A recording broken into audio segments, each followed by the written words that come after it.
imagine for a moment that the world has grown quiet. Not the kind of quiet that comes from pressing a button or closing a window, but the deep, ancient quiet that settles over a landscape when the sun has been gone for hours, and the only sounds are the ones the earth makes on its own. The wind moving across dry stone, the distant yelp of a jackal half a mile off, answered by another a mile beyond that, the soft, grinding shuffle of a camel shifting its weight from one knee to the other, settling down for the night. And all around you, darkness, not the darkness of a city, where the sky is a pale orange glow, and you can always see the shape of a street lamp. No, this is the darkness of a world without electricity, without headlights, without a single electric bulb anywhere in the entire continent. A darkness so total that you cannot see your own hand in front of your face unless the moon is up. And even then, the moon is often just a thin sliver, a pairing of silver that offers more shadow than light. This is the world of the Persian caravan guard. This is the world of the Silk Road at night. You are sitting on a folded blanket, your back against a bale of silk that has traveled 2,000 miles already and will travel another 1,000 before it reaches its buyer. The ground beneath you is cold, even through the felt, and the air has that sharp, dry bite that desert nights are famous for. You pull your cloak tighter around your shoulders. The wool is thick and a little scratchy, but it holds your warmth close. You remember that you have not eaten since midday, and you reach into a leather pouch at your waist and find a piece of dried flatbread, hard as a tile, and a few dates that have been pressed into a sticky clump. You chew slowly, because eating too fast will only make you thirsty, and water is measured out carefully. There is a clay water jug nearby, wrapped in wet cloth to keep it cool, and you allow yourself 2 swallows. It is enough. It has to be enough. The fire crackles in front of you, a small, careful flame, because fire in the open means attention. You are not afraid of attention, exactly. You are a guard, after all. You carry a short sword on your hip and a bow in a leather case that is tied to your saddle. But you also know that a fire that is too large can be seen for miles, and not everyone who sees it will be friendly. So the fire is just big enough to warm your hands and to cook a little food, and no bigger. The flames are low and gold, and they dance almost soundlessly, casting a small circle of light that barely reaches the feet of the camels. The animals themselves are dark shapes, bulky and patient, their long necks curving down as they nose at the sparse tufts of dry grass they have been allowed to graze on before the halt. Every now and then, one of them makes a low, grumbling sound, almost like a sigh, and you find the noise oddly reassuring. It means the camel is content. And if the camel is content, there is no immediate danger. The stars above are something you never quite get used to, even after years of this life. They are not the polite, scattered stars you might see from a village window. They are a thick, blazing smear of light, so dense that it looks like a river of silver dust pouring across the black sky. The Persians call it the Road of the Stargazers, and you have heard many names for it in many languages. But tonight, you just look at it and let your mind drift. Some of the older guards know the constellations by heart. They can tell you which star marks the beginning of spring and which one warns of a coming storm. You know a few of them yourself.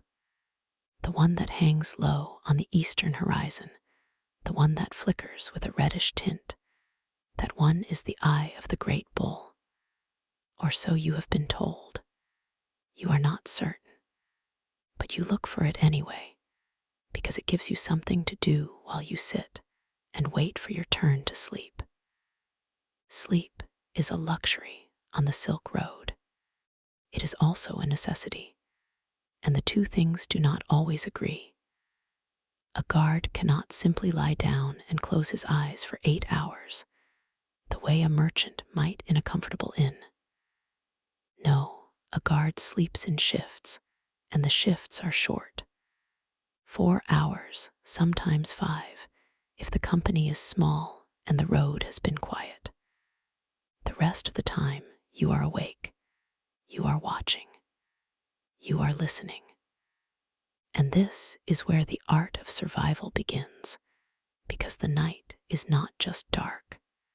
The night is full of noises, and you must learn to tell the difference between the noises that mean nothing and the noises that mean everything.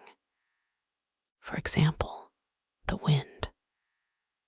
The wind in the desert is not a steady thing. It comes in gusts and whispers, and it can sound like footsteps.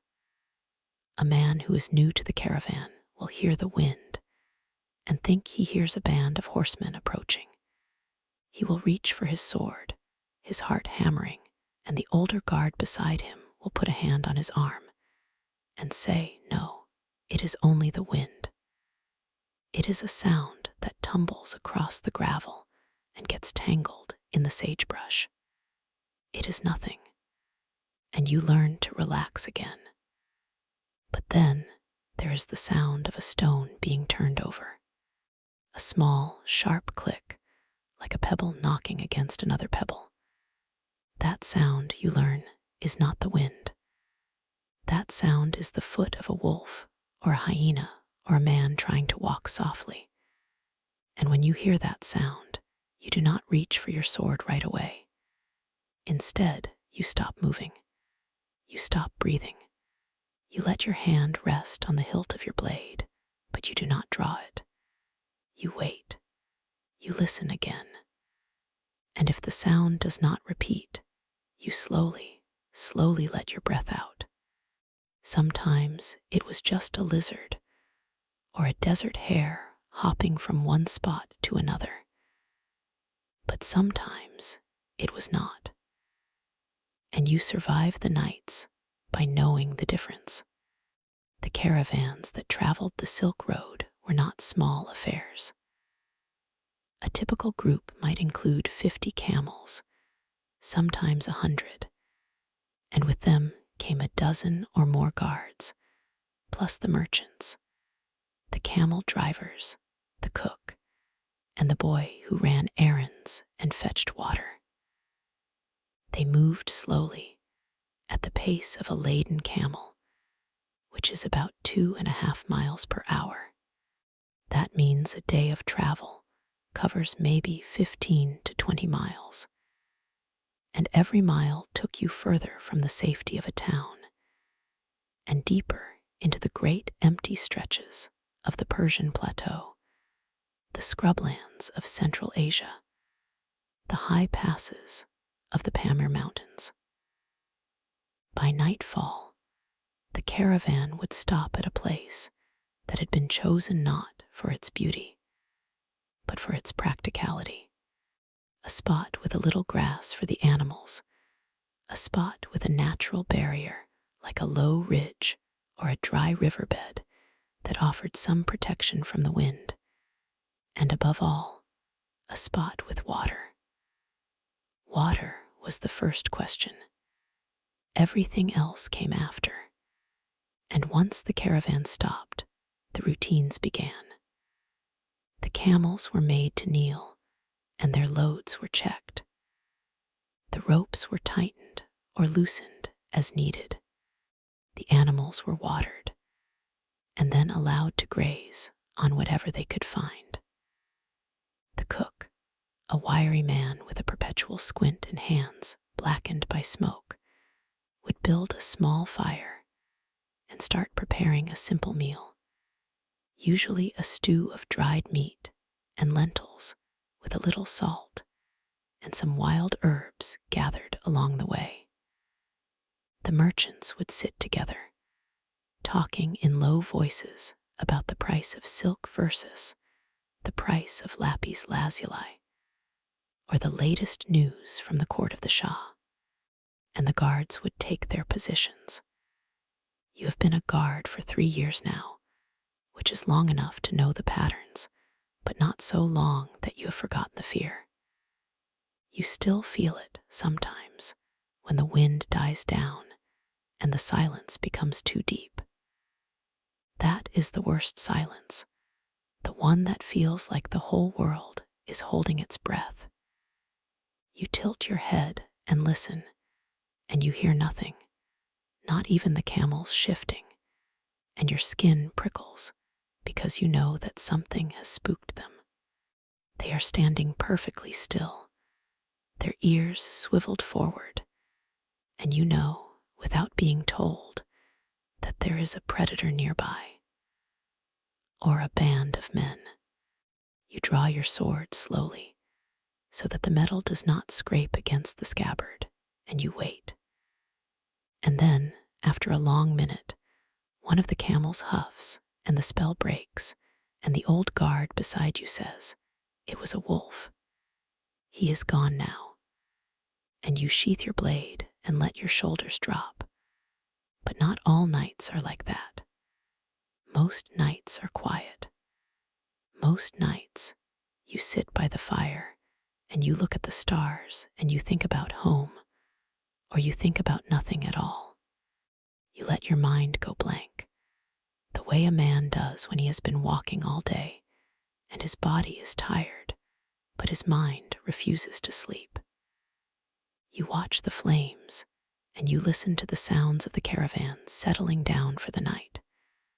The soft murmur of voices, the clank of a cooking pot, the distant, sad cry of a night bird. And gradually, the world grows still. The merchants crawl into their tents. The cook scrapes the last of the stew into a bowl and eats it alone. The camel drivers wrap themselves in their cloaks and lie down beside their animals for warmth. And the guards, you 4 or 5 men who are awake, you sit in a loose circle around the dying fire, and you do not talk much, because talking carries in the desert, and you have learned to be quiet.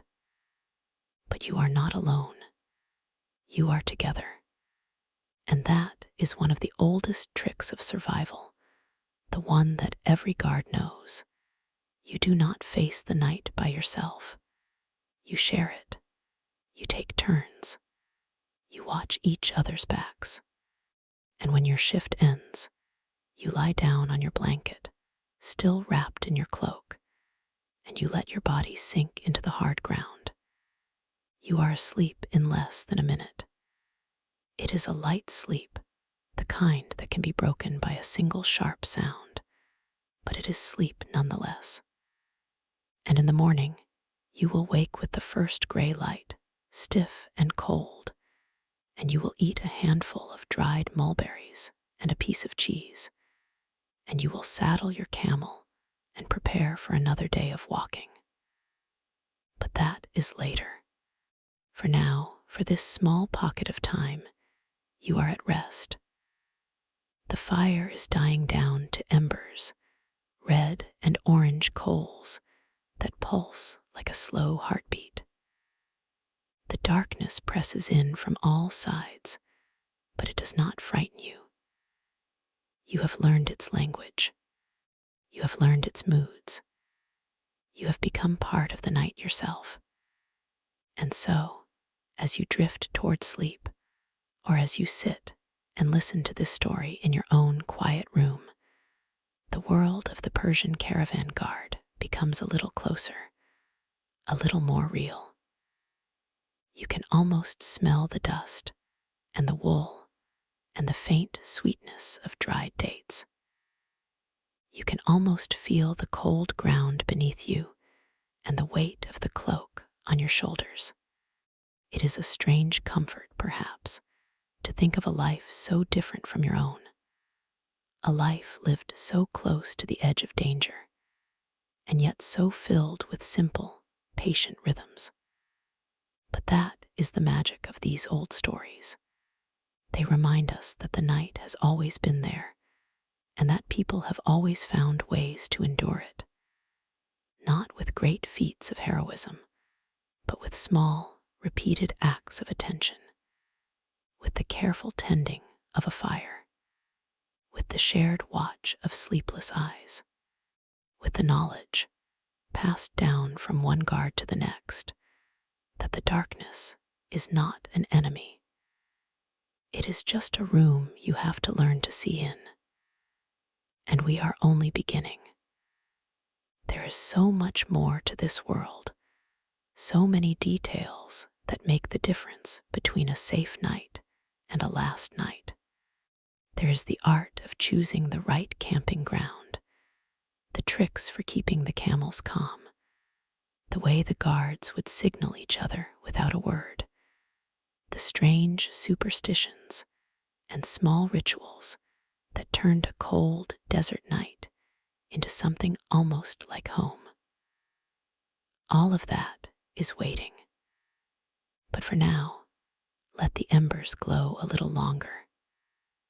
Let the stars wheel slowly overhead, and let the voices of the old guards, the ones who walked the Silk Road 1,000 years ago, murmur in the back of your mind, telling you their secrets one by one as the night gently unfolds.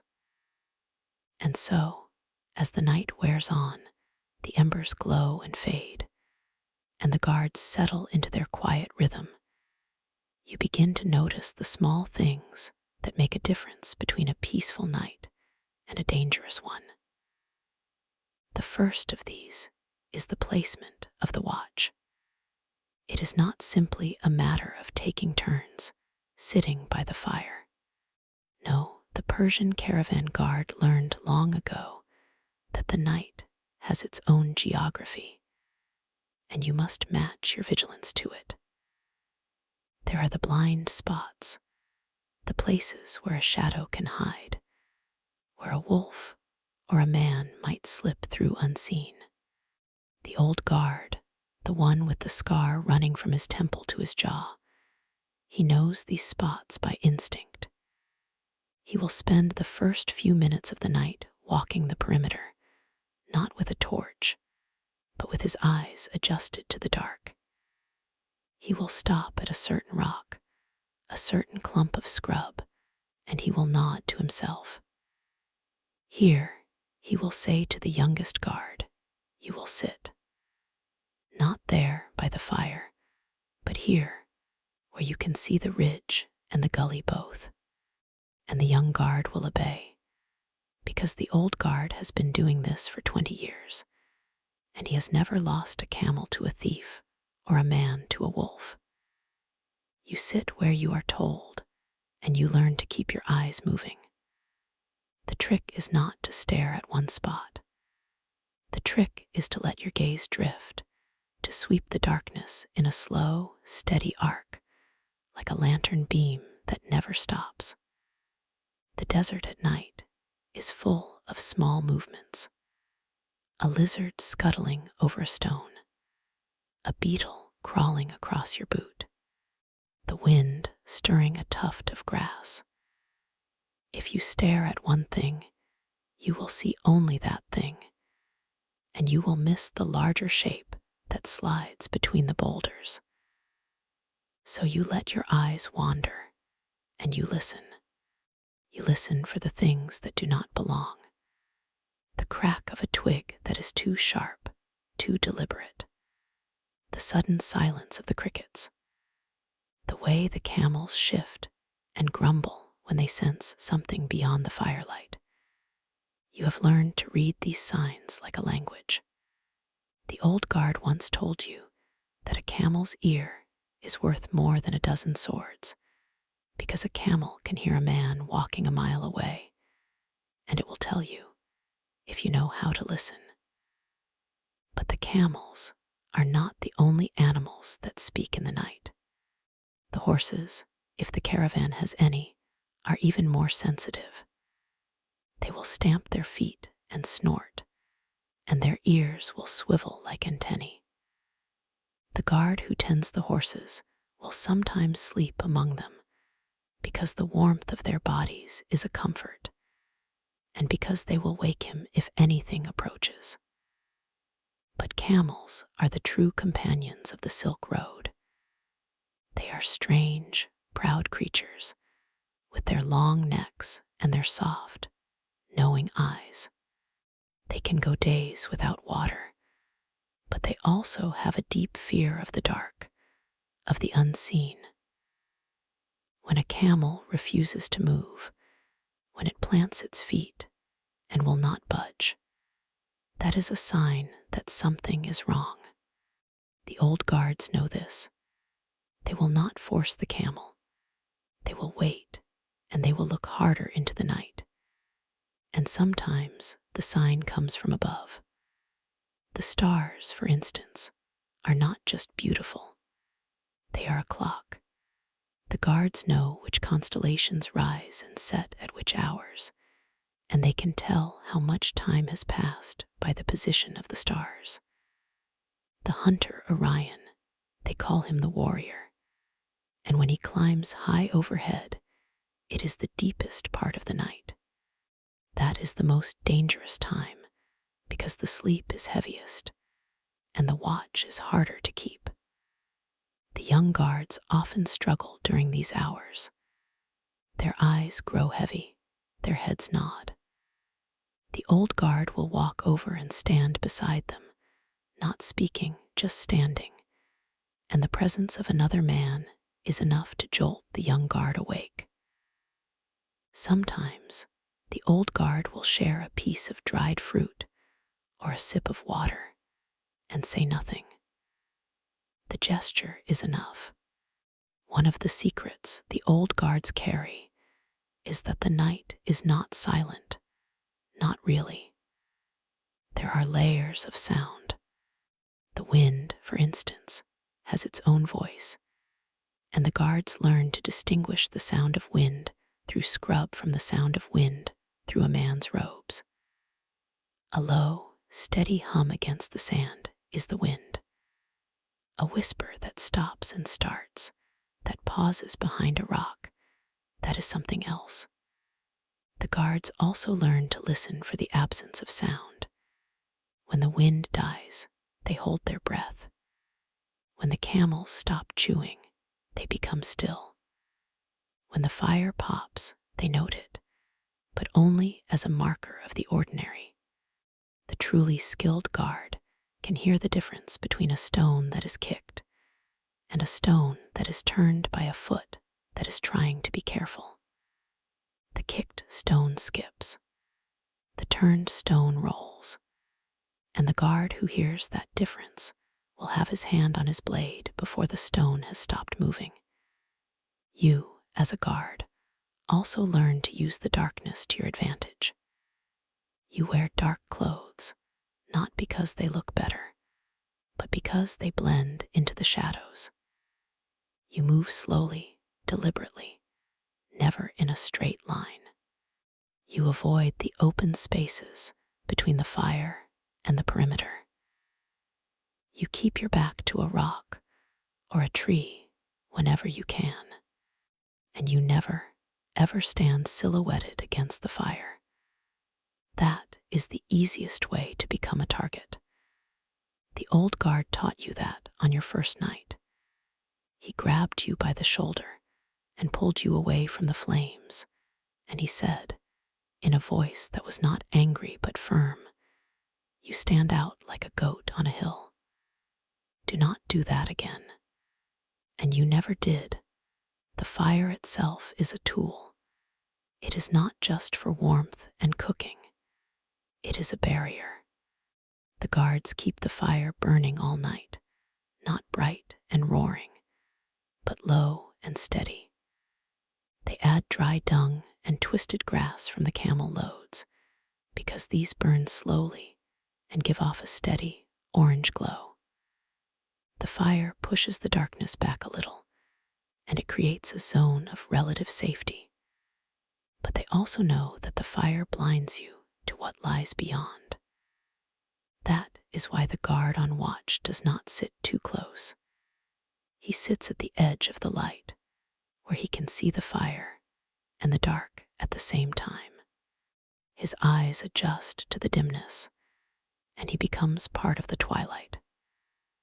The merchants, who huddle near the flames, cannot see what he sees. But he can see them, and he can see the shapes that move beyond them. And there are the tools of the trade. Every guard carries a dagger, often with a straight blade and a simple hilt, worn at the belt or tucked into a boot. Some carry a sword, a curved scimitar that hangs from a sash. But the most useful weapon on a dark night is not the blade. It is the staff, a long, stout stick of walnut or ash carried by nearly every guard. With a staff, you can check the ground ahead of you without bending.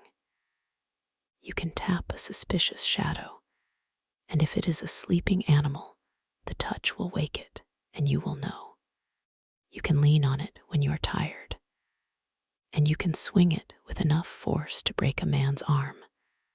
The staff is quiet. The staff does not glint like a sword. It does not scrape against a scabbard. It is the weapon of the watch, and the guard who knows how to use it is respected. The guards also carry small pouches of salt, not for cooking, but for something older. They believe that salt wards off evil spirits, the jinn that roam the desert at night. Whether you believe in such things or not, the gesture is comforting. You see the old guard sprinkle a pinch of salt around the camp, and you feel a little safer. You do not question it. You just accept it, because the night is long, and any comfort is a gift. And then there are the stories. The guards tell stories to pass the time, though they tell them in low voices so that they do not carry. They tell tales of the great caravans that were lost, of the bandits who were outwitted, of the stars that guided a lost traveler home. Some of the stories are true, or as true as any story can be after years of telling. Some are pure invention, but they serve their purpose. They remind the guards that they are part of a long tradition, that they are not the first to sit on this cold ground and watch the stars. The stories connect them to the past, to the hundreds of generations of guards who have done the same. And that connection is a kind of strength. The youngest guard, the one who is still learning, he listens to these stories with wide eyes, and he begins to understand that the night is not simply a time of danger. It is a time of stories. It is a time when the world is stripped of its distractions, and you are left with only the essential: the fire, the stars, the animals, the men beside you. And in that stripped-down world, you find a strange clarity. You begin to see the pattern in the chaos. You begin to trust the older guards, and they begin to trust you. And by the time the first gray edge of dawn appears, you are no longer the same person who knelt beside the fire the night before. You have been changed by the darkness. You have learned something that cannot be taught, only experienced. Now, the dawn approaches. The stars begin to fade, one by one, like candles guttering out. The sky turns from black to deep blue to a pale, watery gray. The camels stir, and the cook yawns and stokes the fire for the morning meal. The guard who has watched through the last hour, the one who saw the night through, he stands and stretches, and he feels the deep weariness in his bones. He hands his staff to the next man, and he walks toward the fire, where a bowl of hot tea and a blanket wait for him. He does not say much. He does not need to. The others know what he has done. They know that he has kept them safe. And as the sun rises, painting the eastern sky with shades of rose and gold, the caravan begins to stir, and the long day of travel begins again. But for you, the listener, the story is not over. There are still many nights ahead, many fires to sit beside, many stars to count. And as you lie in your own bed, with the soft pillow beneath your head and the quiet hum of the world around you, you can imagine yourself there among the guards. You can feel the cold ground, the rough cloak, the weight of the staff in your hand. You can hear the murmur of voices, the crackle of the fire, the distant cry of a bird. And you can let yourself drift, just a little, into that ancient night, where the Persian caravan guards did what they had always done. They watched, they waited, and they survived. And in that survival, they found a strange and simple peace. Let us now move a little deeper into the night, into the hours after midnight, when the fire has burned low and the world is at its darkest. This is the hour when the guards rely on something more than their senses. This is the hour when they rely on instinct, on the knowledge that has been passed down from father to son, from master to apprentice, for thousands of years. The old guard will sometimes close his eyes and listen, and he will tell you what he hears. He will say, "There is a fox to the east, about 200 paces. It is eating something small." He will say, "There is a caravan on the western road, but it is still a day away." He will say, "The wind will shift before dawn, and we will need to move the fire." And he will be right. This kind of knowledge is not acquired overnight. It comes from years of sleeping on the ground, of waking to the same stars, of learning the language of the desert. The desert is not silent, not at all. It is full of voices, but they are not human voices. They are the rustle of a scorpion under a stone, the flutter of a nightjar's wings, the distant roar of a river in spring. A guard learns to read the temperature by the feel of the ground, to predict rain by the smell of the air, to find water by the tracks of birds. He learns these things because his life depends on them, and because the desert does not forgive mistakes. And so, as the night deepens, and you grow more tired, and the cold seeps into your bones, you begin to understand that survival is not about strength. It is not about speed. It is about patience. It is about the willingness to sit still for hours, to watch the same patch of darkness, and to trust that your eyes will catch the smallest change.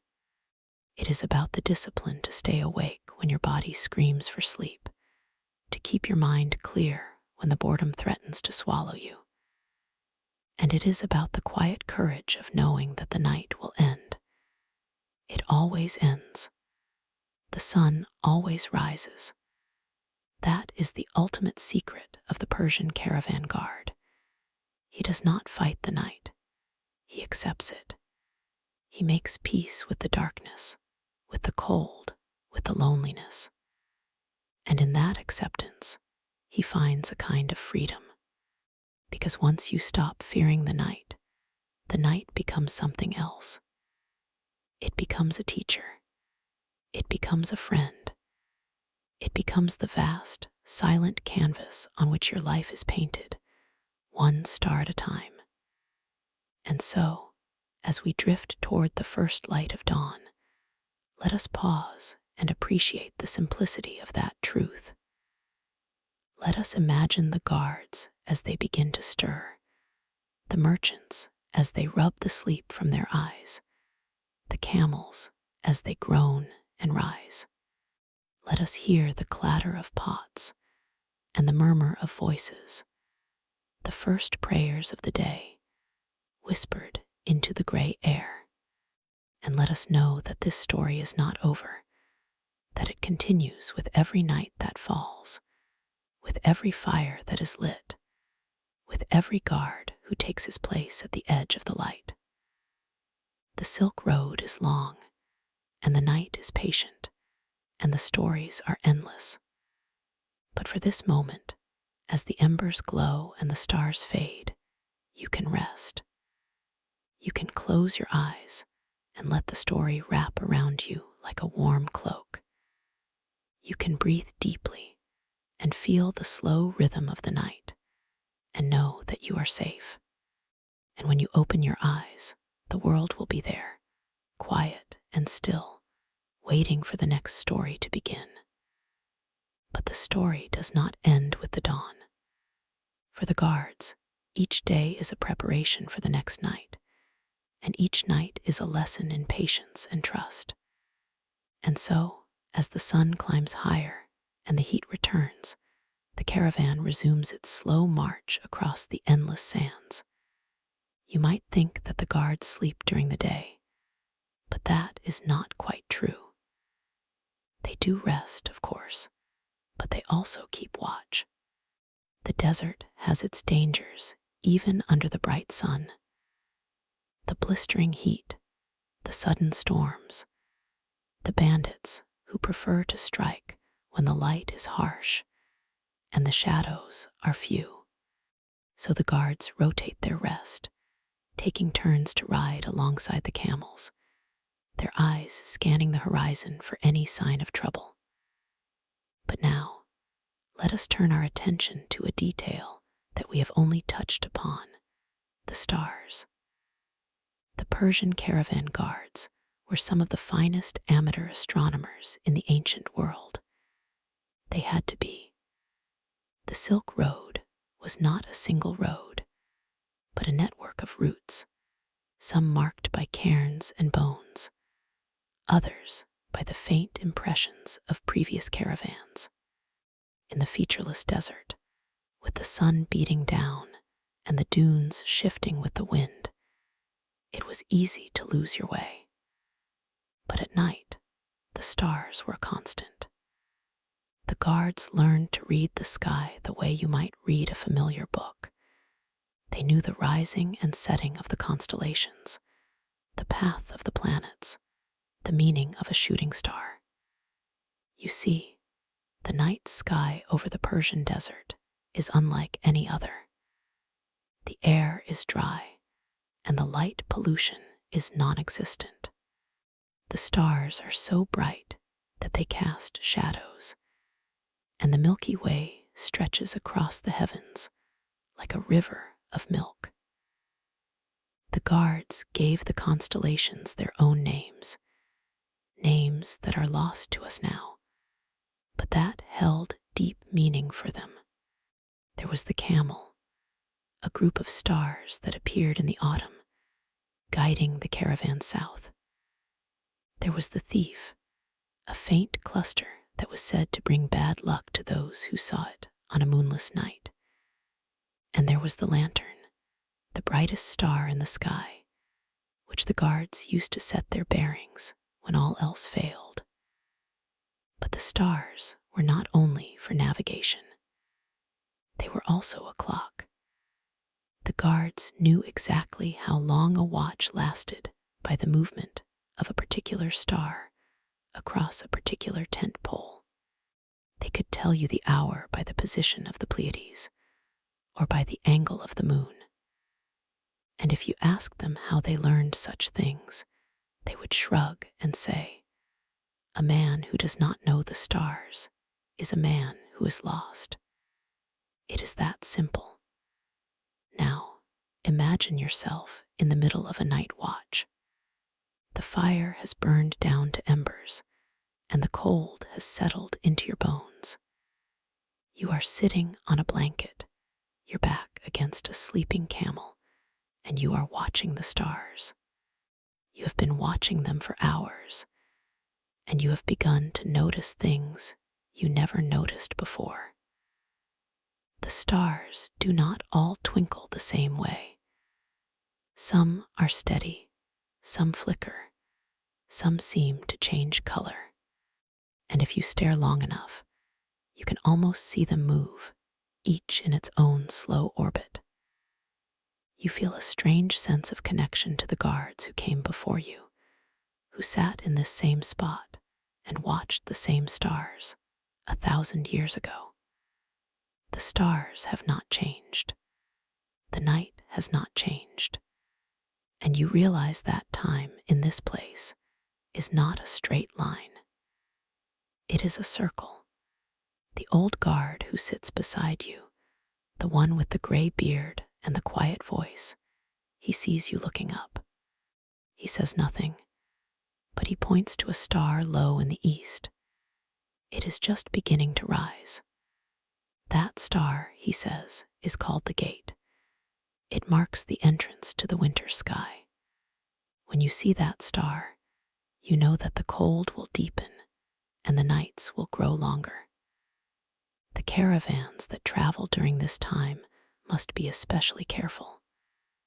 They must carry extra fuel for the fires, extra blankets, extra food for the animals. The guards must be stronger, more patient.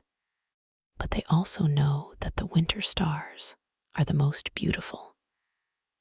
The air is clearer, and the stars seem closer, as if you could reach out and touch them. He tells you a story then, a story that has been passed down for generations. It is about a guard who was caught in a winter storm, far from any shelter. The storm lasted 3 days, and the guard lost his camel, his supplies, his sense of direction. He wandered through the white chaos, his cloak frozen stiff, his fingers numb. On the 3rd night, he collapsed in the snow, certain that he would die. But as he lay there, he looked up and saw the star called the gate. It was exactly where it should be, in the east, just above the horizon. And he realized that he had been walking in circles. He had been following his own tracks. He used the star to find true north, and he walked until he reached a caravan route. He survived, and he always credited that star with saving his life. He called it the Star of Mercy, and he taught his children to know it. You listen to this story, and you feel a warmth in your chest. It is not the warmth of the fire, but the warmth of knowing that someone else has been through the darkness and come out the other side. The old guard finishes his story and falls silent. He does not expect a response. He knows that stories are like water. They are best when they are shared, but they do not need to be discussed. They simply need to be heard. And so, the night continues. The stars wheel overhead. The cold deepens. You pull your cloak tighter around your shoulders, and you think about the thousands of nights that have passed on this ground, the millions of stars that have been watched by the millions of eyes that have come before you. You think about the guards who are out there right now, on other caravans, on other stretches of the Silk Road, all of them looking up at the same sky. And you feel a kinship with them, a connection that transcends time and distance. You are not alone. You are part of something vast and ancient. But let us not forget the other senses. A guard does not only rely on his eyes, he also relies on his ears, his nose, his skin. The desert at night is full of sounds that the untrained ear would dismiss as random noise. But the guard has learned to sort them, to categorize them, to assign meaning to each rustle and whisper. He hears the scuttle of a beetle and knows that the soil is dry. He hears the distant howl of a wolf and knows that water is not far away, because wolves rarely stray from water. He hears the soft, rhythmic breathing of the camels and knows that they are calm, that no predator is near. And he hears the silence. The silence is the most important sound of all. When the crickets stop chirping, when the wind dies, when even the camels hold their breath, that is when the guard becomes alert. That silence means something is wrong. There is a story that the old guards tell, a story about a night when the silence stretched on for an hour. The caravan was camped in a narrow valley, and the guards had lit 3 fires instead of the usual one, because the bandits in that region were known to be bold. The first watch passed without incident. The second watch was uneventful. But during the third watch, just before dawn, the silence descended. The youngest guard, a boy of perhaps 16, felt the hair on his arms stand up. He looked at the older guard, who was sitting motionless, his staff in his hand, his eyes fixed on the darkness beyond the firelight. They waited. Nothing happened. The silence continued. And then, just as the first light of dawn began to touch the peaks of the hills, the older guard stood up. He walked to a rocky outcrop about 50 paces from the camp. He knelt down and picked up a small stone. And there, in the shadow of the rock, he found a scorpion the size of a man's hand, its tail raised, ready to strike. The guard crushed it with the stone, and the silence broke. The birds began to sing, the camels stirred, and the world returned to normal. The guard had felt the silence, and he had understood that it was caused by the scorpion, which had frightened the smaller creatures into hiding. He had saved the caravan from a painful sting that might have killed a camel or even a man. You listen to this story, and you marvel at the depth of the guard's knowledge. It is not the kind of knowledge that can be taught in a book. It is the kind that comes from a lifetime of paying attention, of listening to the world around you, of trusting your instincts. And you realize that the guards are not just protectors. They are interpreters. They read the landscape, the animals, the weather, the stars. They translate the language of the desert into the language of survival. And now, as the hour grows late and your eyes grow heavy, you begin to understand something else. The guard's life is not glamorous. It is not filled with heroic battles or epic adventures. It is mostly quiet, mostly routine, mostly waiting. But that waiting is not empty. It is filled with observation, with connection, with a deep and abiding presence.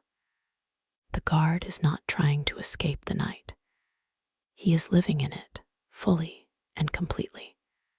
He is not waiting for the dawn. He is savoring the darkness, because he knows that the darkness has its own gifts. So as you drift toward sleep, you might imagine that you are one of those guards. You are sitting around a low fire, the embers glowing like small, sleepy eyes. The camels are shuffling nearby, their breath misting in the cold air. The stars are above you, and the silence is around you. You are holding a staff in your hand, and you feel its weight, its warmth, its history. You are not afraid. You are not alone. You are part of a chain that stretches back into the deepest past and forward into the unknown future. And you are exactly where you need to be. The night is not an enemy. It is a teacher. It is a friend. It is the quiet space where you learn to listen, to observe, to be still. And as you learn these things, you find that the night becomes easier. The hours pass more quickly. The cold becomes less biting. The loneliness becomes a kind of companionship. You begin to look forward to the night because it is the time when you can think, when you can dream, when you can feel the soft pulse of the world around you. So let us stay here for a while longer. Let us watch the stars as they creep across the sky. Let us listen to the crackle of the fire and the distant cry of a night bird. Let us feel the rough wool of the cloak and the hard ground beneath us. And let us know that we are safe. The guards are watching. They have always watched, and they will continue to watch long after we have closed our eyes and slipped into our own dreams. Tomorrow, the caravan will move on. Tomorrow, there will be new roads, new dangers, new stories. But for now, there is only the night. And the night is enough. But the night, as you have learned, is not static. It changes. The fire burns low, and the guard must tend it, feeding it with dried dung or twigs that he has gathered during the day.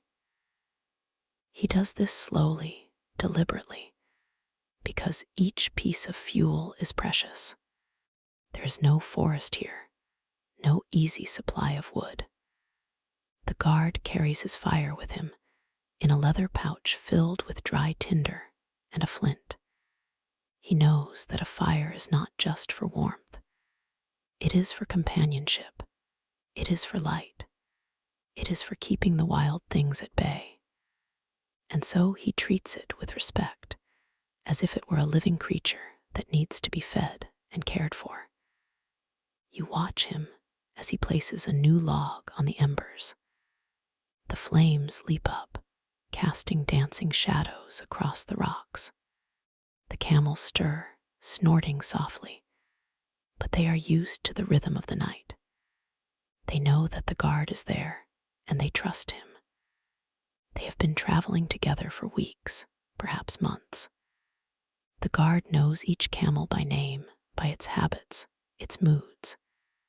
There is the old female who is stubborn but strong, and the young male who is skittish but fast. The guard speaks to them in a low, steady voice, not because he expects them to understand, but because the sound of his voice is calming. It is a sound they have heard since they were foals, and it means safety. You remember a story that the old guard told earlier about a camel that saved a caravan. It was a moonless night, he said, and the caravan had stopped in a dry riverbed. The guards had posted sentries, but the bandits were clever. They crept up from the other side, using the shadows of the rocks. They would have attacked and taken everything, but one of the camels smelled them. Camels have an extraordinary sense of smell, you see. They can detect water from miles away, and they can also detect the scent of strangers. This camel began to make a low, grumbling sound, a sound that the guard recognized as a warning. He alerted the others, and they drove the bandits off with arrows and torches. The camel was rewarded with extra grain, and the guard gave her a name that meant loyal heart. From that night on, she was treated with special honor, and she always walked at the front of the caravan. You think about that camel now as you look at the animals resting nearby. They are not just beasts of burden. They are partners. They are survivors, just like the guards. They have crossed deserts and mountains, endured sandstorms and blizzards. They have carried the weight of silk and spices, of gold and silver, of stories and dreams. And they have done it with a patience that is almost holy. The guard knows that his life depends on them, and he treats them accordingly. He checks their feet for stones. He rubs their noses. He makes sure they have enough water. And at night, he sits among them because their body heat helps to keep him warm. It is a simple arrangement, but it works. The night wears on, and the guard begins to sing. It is a low, wordless melody, something between a hum and a chant. He learned it from his father, who learned it from his father, back through the generations. The song has no beginning and no end. It simply is. It is the sound of the desert, the sound of the wind, the sound of the stars. The camels seem to relax even more when they hear it. Their breathing deepens. Their eyelids droop. The guard sings for a few minutes, then falls silent. The silence that follows is different from the silence before. It is filled with the echo of the song, a kind of afterglow. You realize that the guard is not just keeping watch. He is keeping time. The song marks the hours, the stars mark the seasons, and the fire marks the moments. Everything has its place. Everything has its purpose. And you too have a place here in this circle of warmth and story. You are not an intruder. You are a guest, and the guard is showing you the way of the night. Let us stay with him for a while. Let us learn from him. He has many more stories to tell, but he will not tell them all at once. He will wait for the right moment when the fire has burned down and the stars are at their brightest. He will wait until you are ready, because that is the way of the caravan guard. He does not force his wisdom upon you. He offers it like a cup of tea and waits for you to take it. And so, as the hour passes, he begins to speak again. He tells you about the different kinds of nights. There are the clear nights, when the stars are so bright that you can read by them. There are the cloudy nights, when the sky is a soft gray blanket and the world feels small and close. There are the windy nights, when the sand sifts through everything, even the tightest knots, and you must keep your eyes shut and your mouth covered. And there are the rainy nights. Yes, it does rain in the desert, though you might not believe it. The rain is rare, but when it comes, it can be violent. The guard tells you about a night when the sky opened and the water poured down like a river. The dry riverbed became a torrent, and the caravan had to scramble to higher ground. They lost a few tents and some supplies, but they saved the camels and the goods. The guard remembers that night because it was terrifying and beautiful at the same time. The lightning lit up the whole desert, and the thunder rolled across the land like the voice of a giant. And when the rain stopped, the air was clean and fresh, and the stars came out again as if nothing had happened. You imagine that scene, The sudden storm, the frantic movement, the relief when it was over. And you realize that the guard must be ready for anything. He cannot predict the weather, but he can prepare for it. He keeps his cloak oiled and his tent pegs sharp. He knows where the high ground is, and he knows how to read the clouds. He is not a prophet, but he is a student of the sky. And the sky is a patient teacher. Now the fire has burned down to a bed of glowing coals. The guard does not add more fuel. It is almost dawn, and the night is nearly over. He stands up slowly, stretching his legs. He walks to the edge of the camp and looks out at the horizon. There is a faint line of pale blue light, the first sign of day. He breathes deeply. The air is cool and still. He feels a sense of satisfaction, not because he has done anything extraordinary, but because he has done exactly what he was supposed to do. He has kept watch. He has kept the caravan safe. And soon he will wake the others, and the journey will continue. But before that, he takes a moment to savor the stillness. He looks at the stars, which are beginning to fade. He looks at the sleeping camels, their sides rising and falling. He looks at the coals, glowing like small, warm hearts. And he looks at you, sitting by the fire, your eyes half closed, your mind drifting. He smiles. It is a small smile, barely visible in the dim light. It is the smile of someone who knows that you have learned something, even if you do not yet know what it is. And that, perhaps, is the greatest secret of the night. Not the stars, not the stories, not the survival skills. It is the quiet understanding that passes between the guard and the traveler, the exchange that happens without words. It is the knowledge that you are not just passing through this place. You are part of it. You are a thread in the tapestry of the Silk Road, and your story will be woven into the fabric, just like the stories of all those who came before. So let us rest here at the edge of dawn.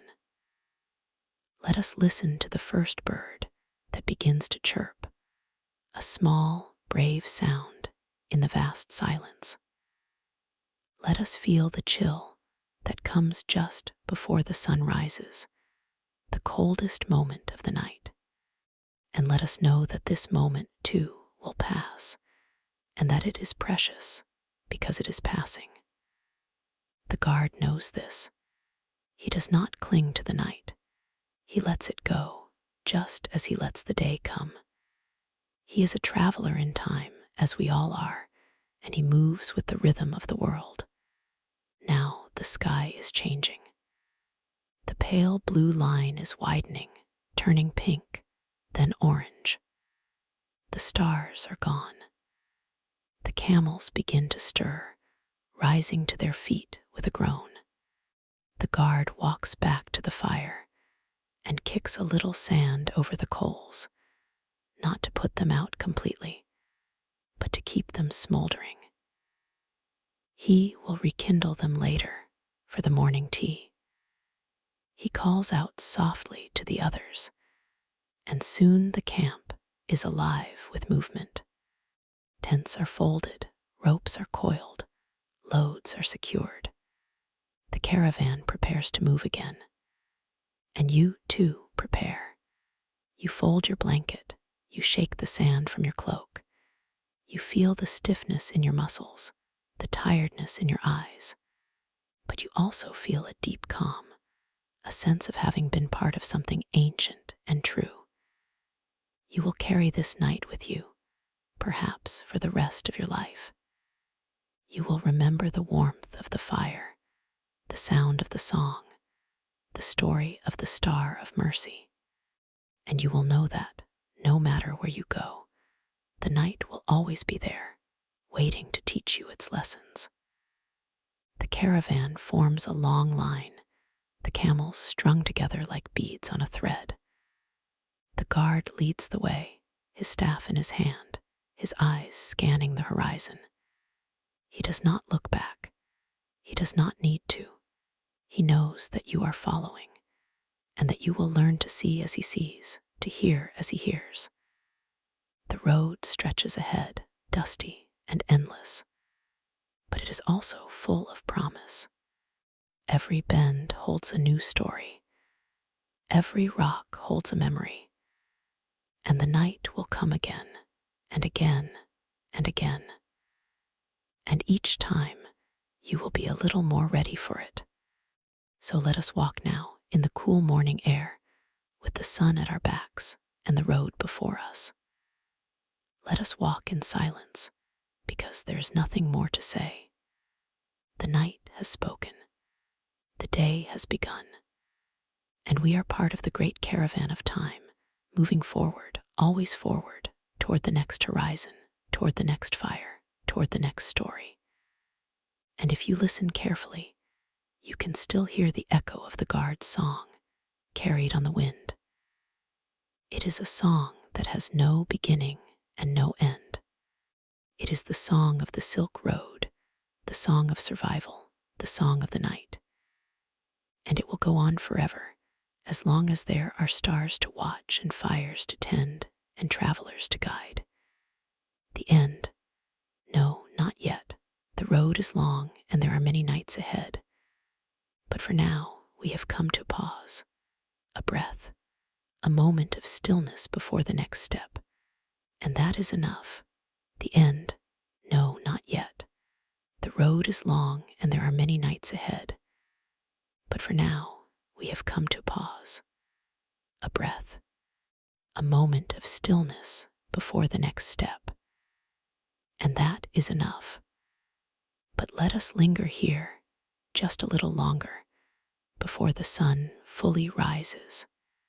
Let us watch the colors spread across the sky like a slow hand painting the horizon. The pink deepens to rose, the rose to gold, and soon the sun itself appears, a sliver of fire at the edge of the world. The guard does not look at it directly. He knows better. He knows that the sun, like the night, demands respect. He turns his back to it and faces the road, letting the warmth fall on his shoulders like a cloak. The camels are ready now. They stand in a long, patient line, their heads held high, their eyes half closed. They seem to be waiting for something, though you cannot tell what. Perhaps they are waiting for the signal to move. Perhaps they are waiting for the guard to take his place. Or perhaps they are simply waiting, as camels do, with a kind of ancient patience that you can only admire. The guard walks along the line, checking each camel. He touches the ropes, adjusts a load here, tightens a knot there. He murmurs to the animals, soft words that you cannot hear, but you can feel their meaning. He is thanking them. He is telling them that they have done well, and that today will be another good day. The camels seem to understand. They blink slowly, their long eyelashes flickering, and they shift their weight from one foot to the other, as if settling into the journey. You watch this ritual with a quiet awe. You have seen guards before, but you have never watched them so closely. You have never noticed the care they take, the small gestures that make the difference between a smooth journey and a difficult one. The guard does not rush. He does not shout. He moves with a deliberate slowness, as if time itself is a river, and he is simply floating along its current. Now he comes to the front of the line. He picks up his staff, a long piece of wood worn smooth by years of handling. He plants it in the sand and leans on it for a moment, looking ahead. The road stretches out into the distance, a faint ribbon of lighter sand winding through the dunes. There are no markers, no signs. Only the guard knows where it goes. Only he can read the subtle signs that the desert leaves for those who know how to look. He does not say a word. He simply begins to walk. And behind him, the camels follow. They do not need to be told. They know the rhythm. They have walked this road 100 times, 1,000 times. They know the pace, slow and steady, not too fast, not too slow. The guard sets the pace, and the camels match it. It is a dance, old and practiced, between man and beast and desert. And you follow as well, falling into place behind the last camel. You are at the end of the line, the safest place for a traveler who is still learning. You can watch the others. You can learn from their steps. You can feel the rhythm of the caravan, the gentle sway of the camels, the soft crunch of sand underfoot. It is a kind of music, if you listen closely. It is the music of movement, of progress, of the journey itself. The morning is cool, but the sun is climbing. You can feel its warmth on your face, on your hands.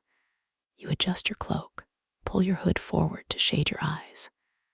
The guard does the same, his hood casting a deep shadow over his face. He looks like a figure from a dream, a silhouette against the brightening sky. For a while, there is no sound but the footsteps and the occasional grunt from a camel. The silence is comfortable, like a blanket. You do not feel the need to speak. You are content to walk, to breathe, to be part of this slow procession across the sand. After an hour or so, the guard stops. He raises his hand, and the caravan halts. The camels sigh and lower their heads.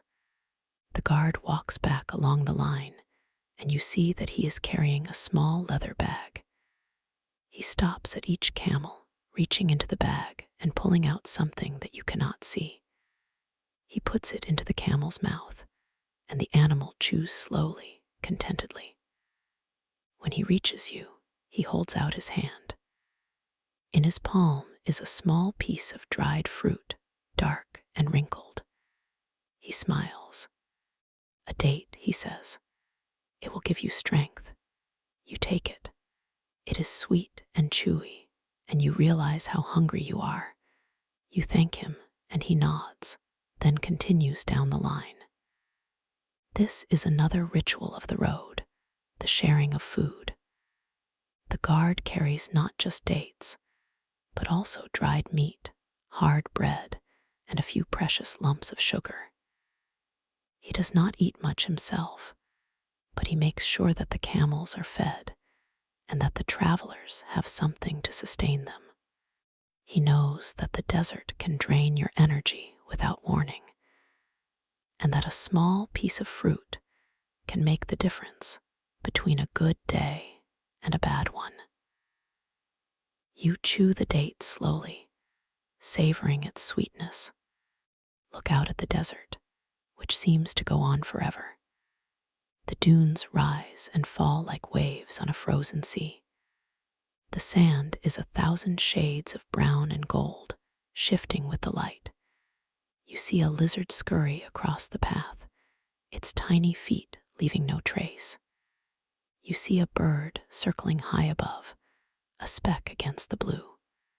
The desert is not empty. It is full of life, if you know where to look. The guard finishes his rounds and returns to the front. He takes a drink from his water skin, then offers it to you. You hesitate, but he insists. The water is warm and tastes faintly of leather, but it is refreshing. You drink a little, then hand it back. He does not say anything, but you feel his approval. He is teaching you not with words, but with actions. He is showing you how to survive. Eat when you can, drink when you can, rest when you can.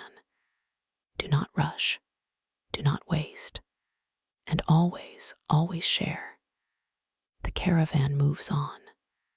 The sun climbs higher, and the heat becomes more intense. You feel the sweat on your forehead, the dryness in your throat. You walk more slowly, but you do not stop. The guard sets a steady pace, and you match it. You are learning to pace yourself, to conserve your energy. At midday, the guard calls a halt. He leads the caravan to a spot where a few scraggly bushes grow, their roots deep in the sand.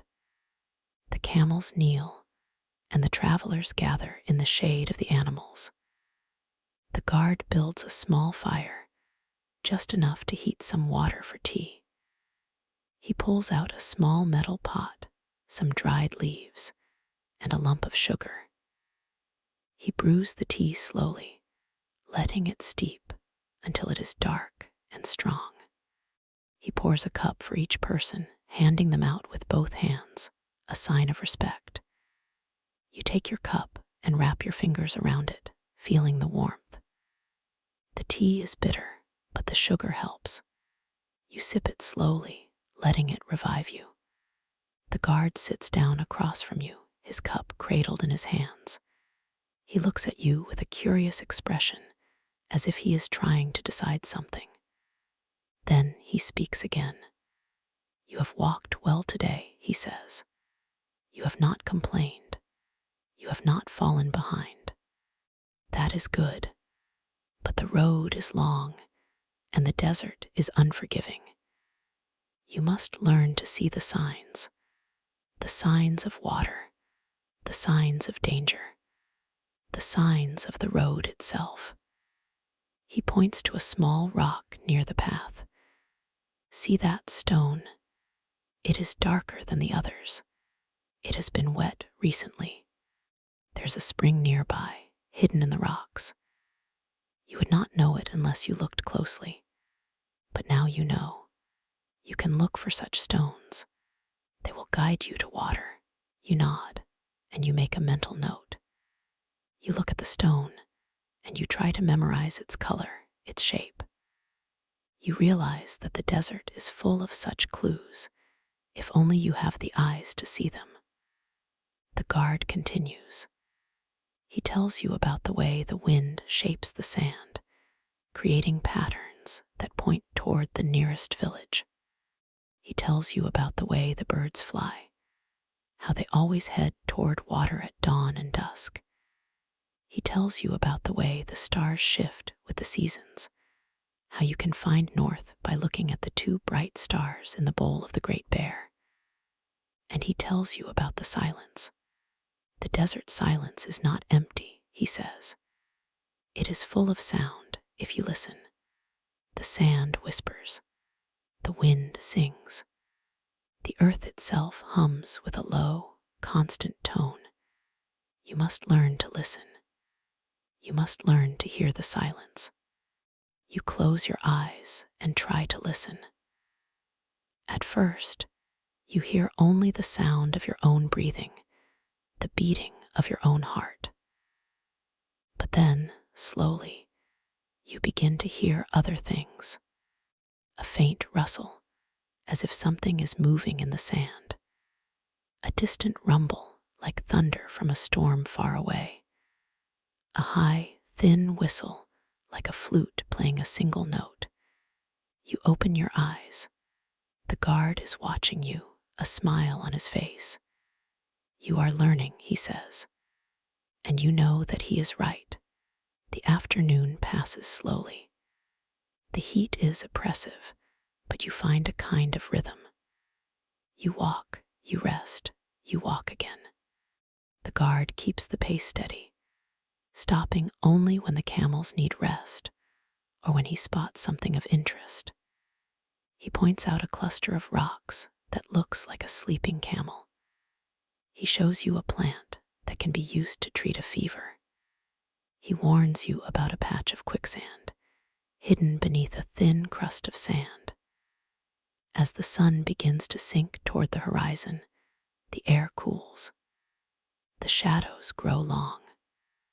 The colors of the desert shift, turning from gold to orange to deep purple.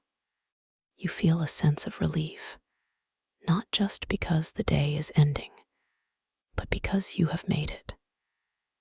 You have walked through the heat and the dryness, and you are still here. The guard leads the caravan to a spot where a low ridge of rock offers some shelter. The camels are unloaded and allowed to graze on the sparse vegetation. Tents are set up, though you barely have the energy to help. The guard takes charge, showing you where to place your blanket, how to secure your tent against the wind. The fire is lit again, small and warm. The guard prepares a simple meal, a stew made from dried meat and some root vegetables that he carries in his pack. It is not fancy, but it is hot and filling. You eat it gratefully, feeling the warmth spread through your body.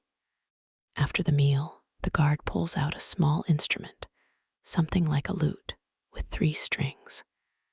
He plucks it gently, and a soft, melancholy melody fills the air. It is a different song from the one he sang before. This one is slower, sadder. It speaks of loss, of longing, of the road that never ends. You listen, and you feel the weight of the day lifting. You feel the fatigue settling into your bones. You feel the peace of the night, the quiet of the desert. The guard finishes the song and sets the instrument aside. He looks at the fire, his eyes reflecting the flames. There is a story, he says, about a guard who lost his way. He was young, eager, confident. He thought he knew the desert. He thought he did not need the stars or the wind or the silence. He walked alone, away from the caravan, following a path that he thought was shorter. But the desert does not forgive arrogance. It led him in circles, deeper and deeper into the wilderness. By the time he realized his mistake, the sun was setting and he was lost. He had no water. He had no food. He had nothing but his cloak and his staff. He sat down on a rock and waited for the end. He thought of his family, his home, the life he had left behind. He thought of all the things he should have done, all the things he would never do. But then, as the stars came out, he remembered. He remembered the lessons of his elders. He looked up and found the North Star. He looked down and found the pattern of the sand. He listened and heard the sound of water far away. He stood up and walked. He walked all night, following the star, following the sound. And when the sun rose, he saw the caravan in the distance. He had found his way back. The guard pauses. He looks at you.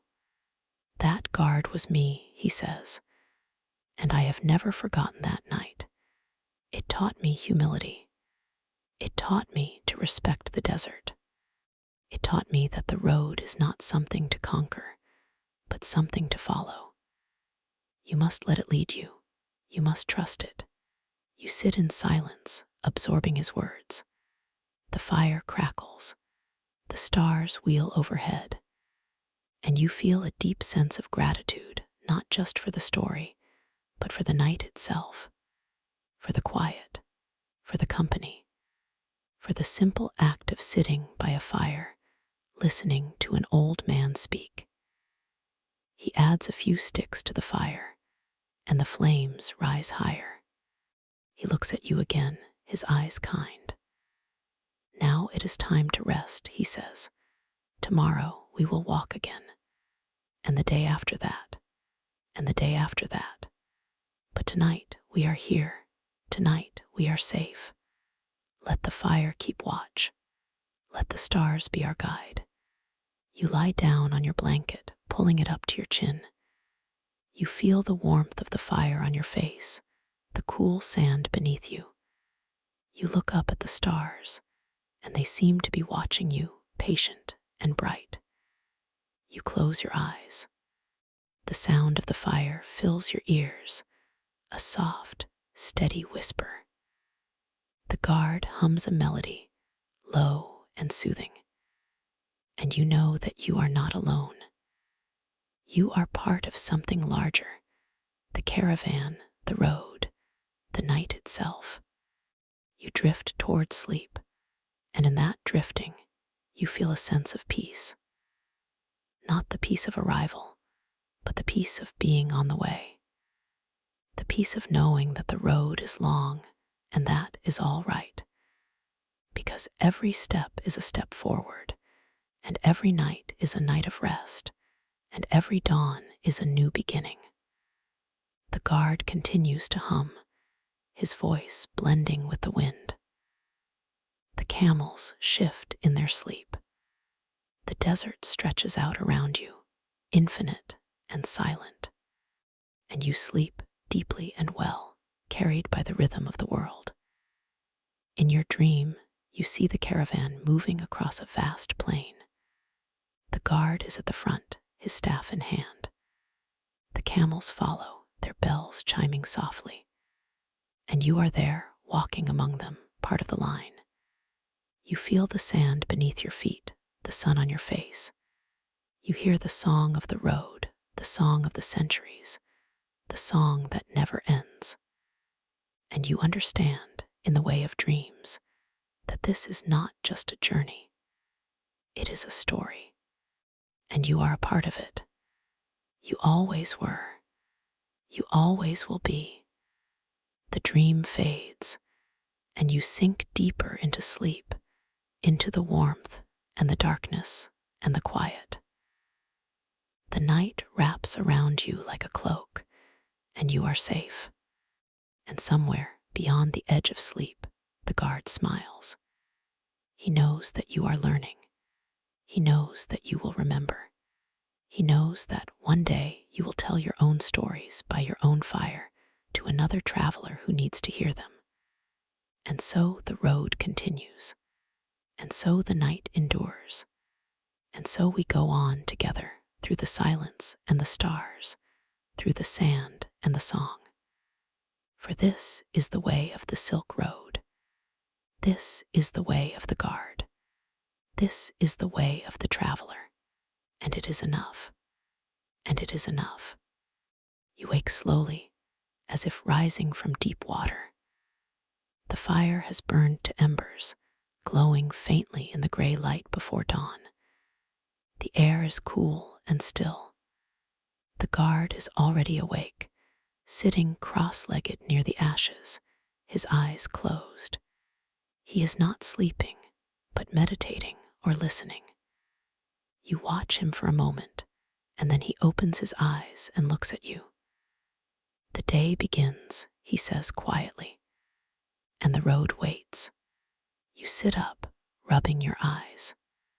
Your muscles ache from yesterday's walking, but the ache is a good ache, a reminder that you have done something real.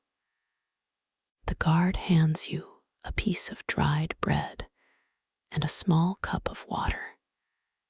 You eat slowly, savoring the simple taste. The bread is hard, but it fills your stomach. The camels are already standing, their large eyes patient. The guard checks their loads, tightening a strap here, adjusting a rope there. He speaks to them in a low, gentle voice, and they seem to listen.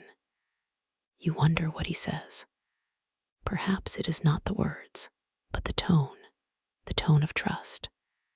You help pack the tents, rolling the heavy woolen fabric and tying it with leather cords. The guard shows you a knot that holds fast, but can be undone with a single pull. It is a trick he learned from a sailor in a port city far to the east he says. The sailor had crossed seas as vast as deserts, and they traded knowledge.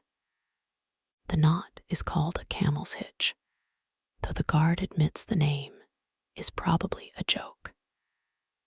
As the sun breaks over the horizon, painting the sky in shades of rose and gold, the caravan begins to move.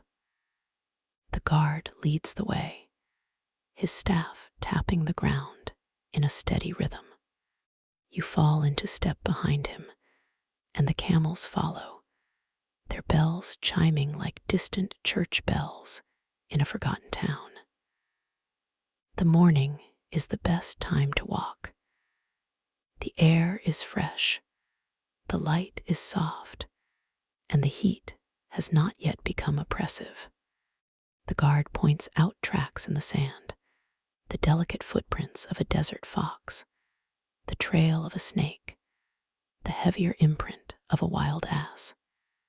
He tells you that the fox is a trickster, always watching from a distance, and that the snake is best avoided, but the wild ass is a sign of water nearby.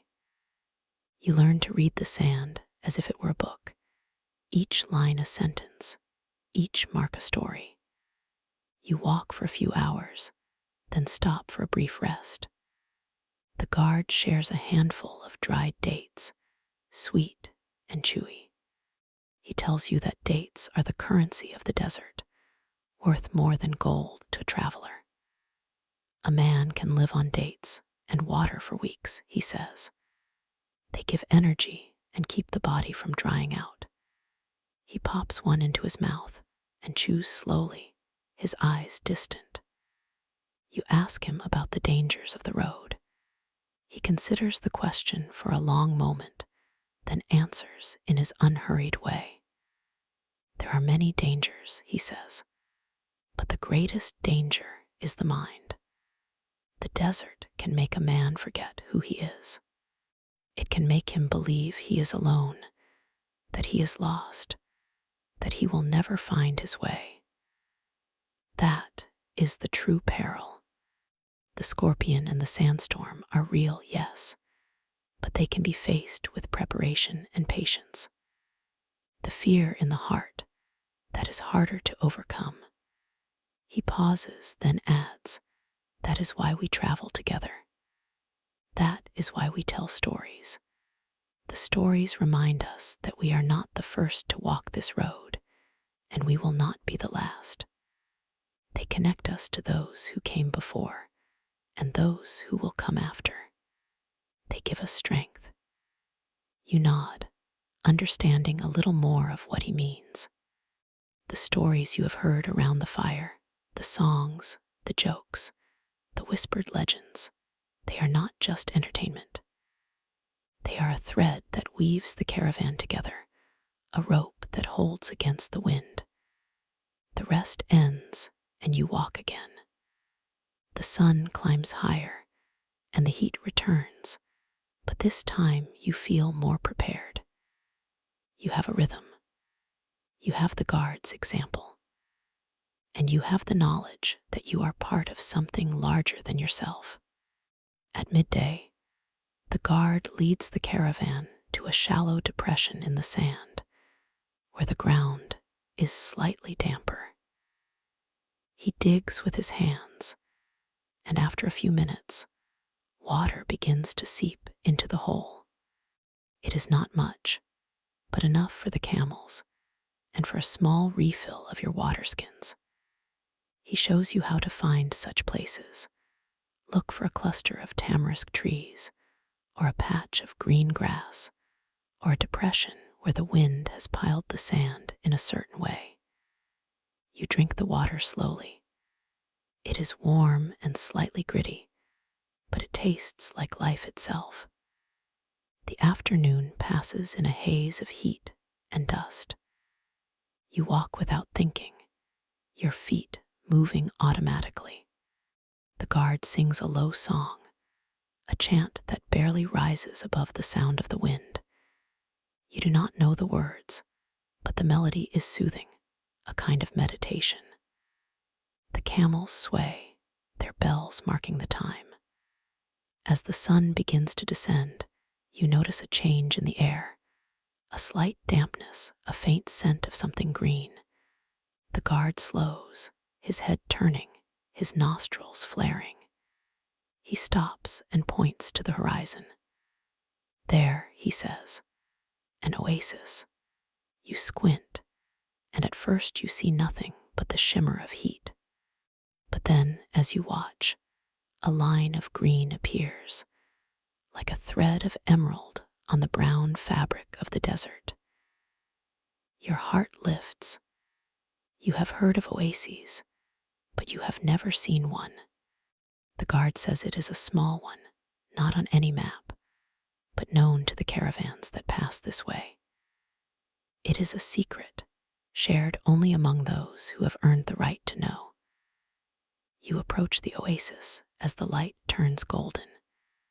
The green intensifies, and you begin to make out individual trees, date palms, acacias, and a low tangle of bushes. There is a pool of water, clear and still, reflecting the sky. You can hardly believe your eyes. The guard gives the signal to stop. The camels kneel with grunts of relief. You help unload them, and then you walk to the pool and kneel beside it. You scoop up the water and drink. It is cool, clean, sweet. You splash it on your face, feeling the grime of the day wash away. The guard watches with a quiet smile. You will sleep well tonight, he says. And you do. After a meal of rice and lentils cooked over a fire fed with dried palm fronds, you lie down on a bed of soft grass near the water.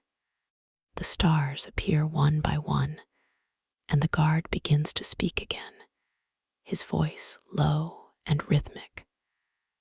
There is a story about this oasis, he says, a story that the wind whispers to itself when no one is listening.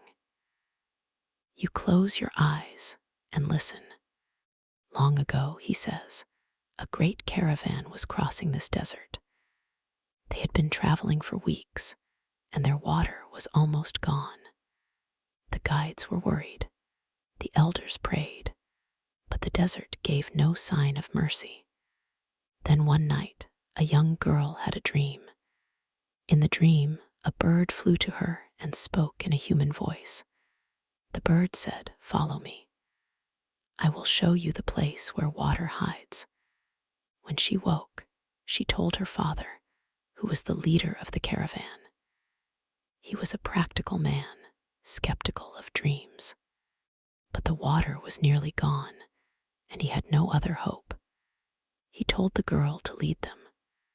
She walked all day, following a path that only she could see. The caravan followed her, weary and uncertain. And just as the sun was setting, she stopped and pointed to a spot in the sand. Here, she said. The men dug, and water burst forth, clear and abundant. It was this oasis. The girl's dream had saved them. The guard pauses. The fire crackles. So you see, he says, the desert does not only test us. It also provides. Sometimes it speaks through dreams. Sometimes through a bird. Sometimes through the voice of a stranger. The trick is to be ready to listen. You feel a shiver run down your spine, not from cold, but from the strange truth of the story. You think about your own dreams, the ones you have had by the fire, the ones that came to you in the deep night. They have felt important, though you could not say why. Perhaps they are messages too. Perhaps the desert is speaking to you. The guard stands and adds more wood to the fire. The flames leap up, casting dancing shadows on the palm trunks. It is time to sleep, he says. Tomorrow we will walk again. But tonight we are guests of the oasis. Let the water sing to you. Let the palms shelter you. Let the earth hold you. You lie back, your head on your pack, and look up at the stars through the fronds of a date palm. They seem closer here, brighter, as if the oasis has polished them. You hear the sound of water trickling, the rustle of leaves, the soft breathing of the camels. The guard hums a melody, the same one from before, but now it sounds different. It sounds like home. You think about the journey ahead. The road stretches far beyond this oasis, beyond the horizon, into lands you have never seen. There will be more days of heat and dust, more nights under the stars. But you are not afraid. The guard stories have woven a kind of armor around you. Not iron, but something softer, something made of patience and trust. You do not know what tomorrow will bring, but you know that you will walk through it, one step at a time. And when night falls, you will rest, and you will listen. The guard's voice fades into the night. The fire settles into a low glow, and you drift, the last thought in your mind being the image of that young girl, following a bird across the sand, guided by a dream, leading her people to water. You sleep, and in your sleep, you dream of a bird with golden eyes. It flies ahead of you, just out of reach. You follow it through the desert, through the heat, through the dark. And you know that it is leading you somewhere. You do not know where, but you trust. The night passes, deep and silent. The stars wheel. The oasis breathes. And somewhere in the distance, a caravan moves under the moon, its bells chiming softly, its guards watching the horizon. You are part of that caravan now, part of that endless line of travelers moving across the face of the earth, carrying stories, carrying water, carrying hope. You wake to the smell of coffee, strong and black. The guard is pouring it from a small brass pot. He hands you a cup, and you wrap your hands around its warmth. Today, he says, we reach the pass. After that, the road descends into the valley. There will be a town, and you will have rest. You sip the coffee. It is bitter and perfect. But first, he adds, we must walk. You nod. You pack your belongings. You saddle your camel. And as the first light of dawn touches the tops of the palm trees, you set out again, following the guard, following the road, following the dream. And the wind carries the sound of the bells, and the sand keeps the memory of your footsteps, and the stars watch over you, patient and bright. That is the way of the caravan. That is the way of the guard. That is the way of the traveler. And it is enough. It is more than enough. You finish your coffee and hand the cup back to the guard. He nods, a silent acknowledgement of the new day ahead. The fire is already smothered, the ashes scattered into the sand. The camels stand, patient and tall, their eyes reflecting the pale dawn. You tighten the girth on your saddle, check the water skin, and fall into place behind the guard as he leads the way out of the oasis.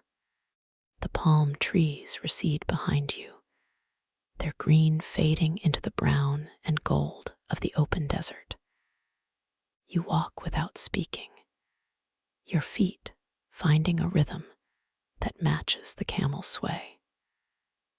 The guard seems to know exactly where to place his steps, avoiding the soft patches of sand that would slow you down, choosing the firmer ground where the earth is packed and the walking is easier. He does not look back, but you know he feels your presence there. two travelers moving together in a landscape that has no map but the one carried inside. The sun climbs slowly, and the heat builds with it. You stop once to adjust a strap, twice to drink. Each time the guard waits, his face calm, his eyes scanning the horizon as if reading a story written in the dust. You notice that he does not take out a compass or a map. He relies on the angle of the sun, the feel of the wind, the taste of the air.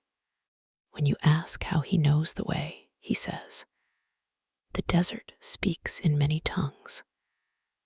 The trick is not to understand them all, but to listen for the one that says, "Walk this way." You think about that for a long time as you move across the sand. It is a different kind of wisdom, one that does not come from books or lectures. It comes from being still enough to hear. And you realize that this is perhaps the greatest lesson the guard has to offer, not how to read the stars, not how to find water, but how to be present in a world that does not rush.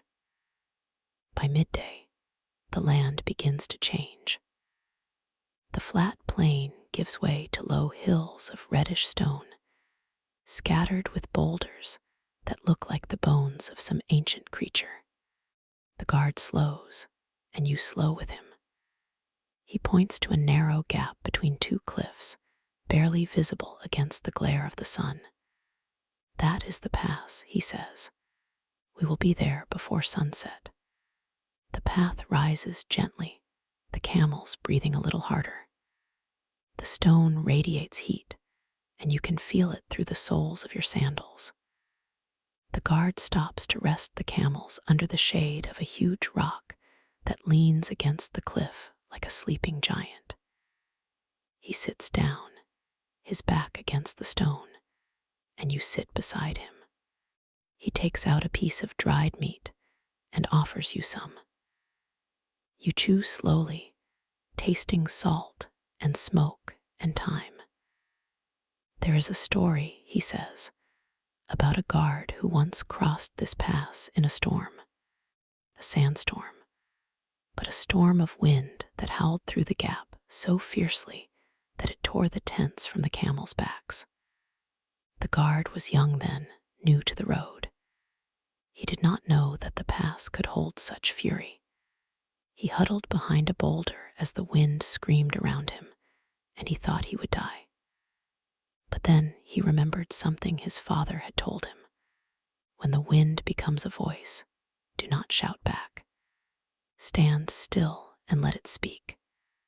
So he stood, pressed against the stone, and he let the wind rage. He did not try to fight it. He did not try to run. He simply waited. And after an hour, the wind calmed. The pass was quiet, and the guard continued on his way, carrying with him the knowledge that sometimes the bravest thing you can do is be still. You listen, and the words settle into you like the warmth of the stone at your back. The wind now is only a whisper, a faint breath that stirs the dust at your feet. You wonder what it would say if you listened. You sit a while longer, the camels resting, the guard humming a melody that seems to come from the stone itself. Then he rises, brushes the sand from his robes, and says, "Come. The pass is waiting." You walk the last stretch as the afternoon shadows lengthen.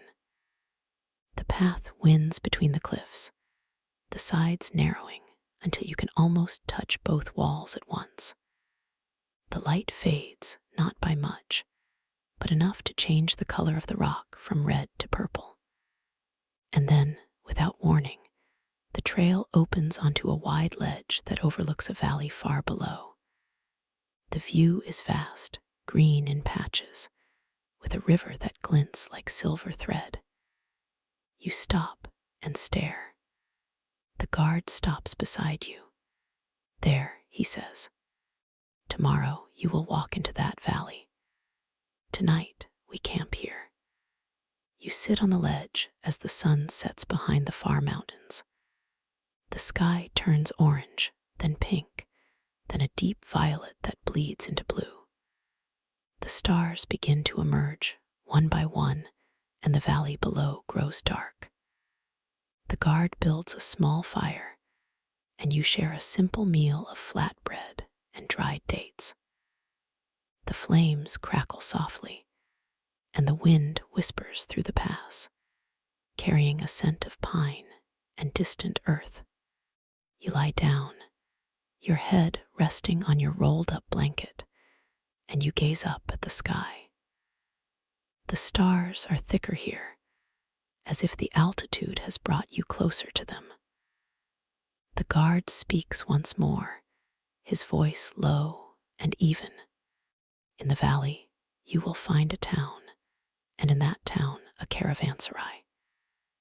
You will sleep in a real bed, eat from a real table. But do not forget this road. Do not forget the desert. It has given you something that no bed can provide. It has given you stillness. You close your eyes, and the words blend with the sound of the fire and the far-off cry of a night bird. You feel the rock beneath you, cool now, and the air thin and clean. You think of the young girl and the bird, of the guard who stood still in the storm, of all the travelers who have passed this way before. They are with you now, not as ghosts, but as echoes. The road holds them. The pass holds them. And you hold them too, in the quiet space between wakefulness and sleep. The guard adds a last piece of wood to the fire, and the sparks rise toward the stars. He says nothing more. He simply sits, watching the night, a guardian of silence. And you drift slowly into a sleep that feels as deep and ancient as the desert itself. The pass watches over you. The valley waits below. And the guard, with his patient eyes, keeps the flame alive until dawn. That is the way. That is the way of the caravan. And it is more than enough.